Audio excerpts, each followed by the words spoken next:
Good morning mga kalapatids. So for this video nga mga kalapatids, so ngayon yung isang ibon natin tatanggalin natin dito sa pliers natin. Sa pliers sa breeder natin. So kumakain na sila mga kalapatids, tumutukan na sila. So ito na nga mga kalapatids, ito na nga yung isang inakay natin na ililipat na natin dito sa pliers natin mga kalapatids para maturuan na siya. So ito yung anak ni bulag nga ni kalapatids.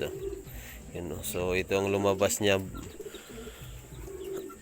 So yun mga kalapatids, so yung ipambibigay natin nandun pa sa breeder natin, hindi mo natin i-viewing kasi baka masanay siya mga kalapatids. So aantayin na lang natin na yung malakas talaga siya kumain para maibigay natin sa kay Daryl mga kalapatids, yung panalo sa ibon natin, sa ibon mga kalapatids, yung napili natin na ibigyan natin ng ibon, kaso sa Laguna siya, San Pedro Laguna mga kalapatids, yung may-ari makakuha ng ibon.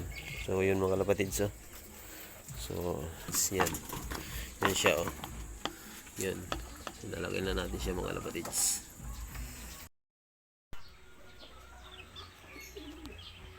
Yun mga kalapatids, yung apat natin pinaluplay natin ngayon ko na to. Lunes ngayon mga kalapatids, sila ang nasa si Secret Weapon, si Ilyas at saka si Gatot at saka si Bubbles mga kalapatids, yung nakaluplay ngayon. So yung si Bubbles kalapatid is bagong bunot lang yan, so patubo pa lang yung pakpak niya, so pantay pa lang dun sa kuwan niya mga kalapatids, so medyo hirap pa siya lumutad.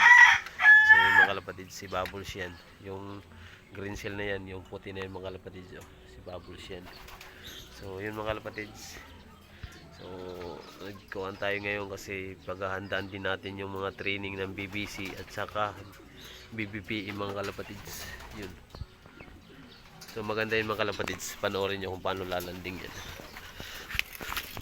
Yan mga kalapatids, yan, ganun talaga siya lumanding mga kalapatids. Diretso siya sa kuan mga kalapatids, yung diretso siya sa trapdoor talaga, minsan sa trapdoor mga kalapatids.